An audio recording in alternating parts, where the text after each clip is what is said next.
All right, guys, we should be up and running now. What's going on? Hopefully your Sunday and your rest of your weekend was fantastic. Let's break down the NFL slate for tonight for the Showdown. It's going to be real quick, so we'll make this kind of like a members-only video, free to the public, just because it's, I don't know, seems like kind of a simple one. I don't like the Bears' odds right here.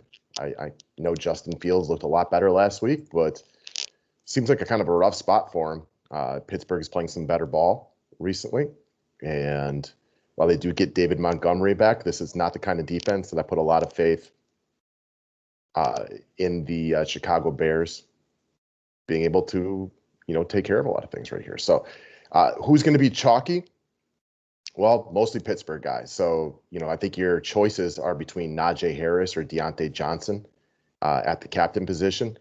I guess without much of a price difference, I'll take Najee Harris just because I kind of feel like Pittsburgh wins this game pretty easily.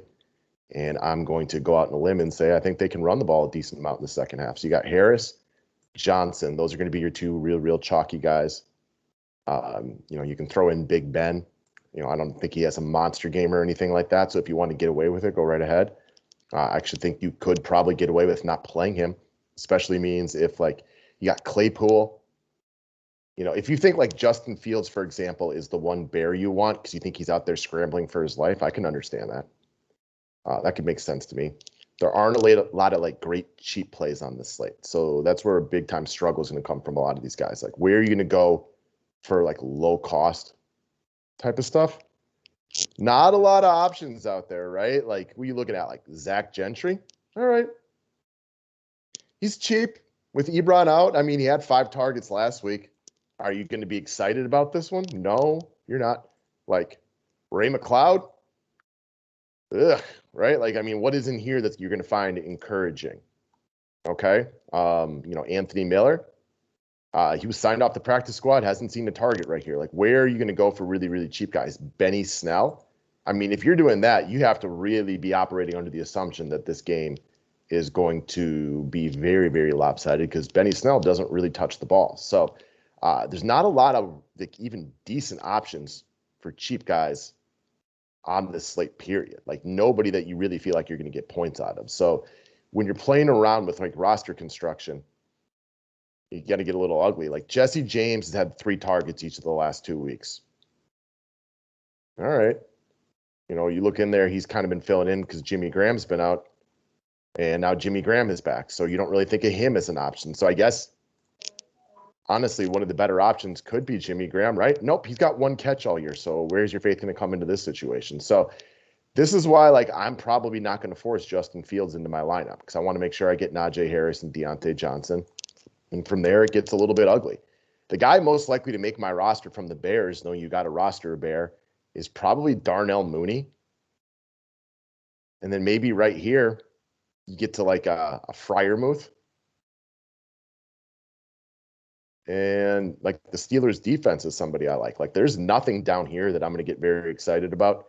So this is where maybe I do go with Zach Gentry. I can see this being the lineup that I use, and I don't love it. I'm not going to feel very comfortable with it. I don't like any of the players from the Bears today. So it's kind of like Darnell Mooney or Justin Fields. And I'd like to get to Justin Fields over Mooney from a raw points perspective. The cap difference does make a big one on this one.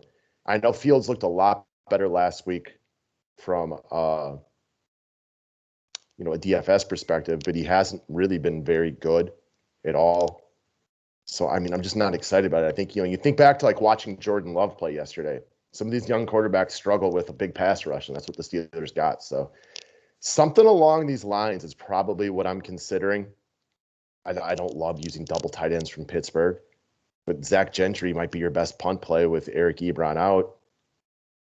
I don't dislike Cole Kmet if you want to get there over Mooney. That I could understand. Mooney is supposed to play tonight from what I read. So, all right, well, keep your eyes peeled on that one, but that would be the ideal play. So you'll probably want to double check. And I guess if he's out, then Cole Kmet becomes even more desirable. So I told you guys I'd keep it short to the point. I like Johnson and Harris. Those are, the 2 guys that are pretty easy to like. Almost everybody's going to like them. They're the two most popular chalk guys. You know, you're missing Big Ben right here. I don't have a lot of faith in the Bears scoring, so I think Big Ben is very fadeable. I don't like running without both the quarterbacks, but I don't think the quarterbacks are going to be very good in this game. So I think the best two pieces, Najee Harris and then Deontay Johnson, who's just an absolute target monster, game in or game out, wildly replicable. I mean, I kind of expect him to outscore Big Ben.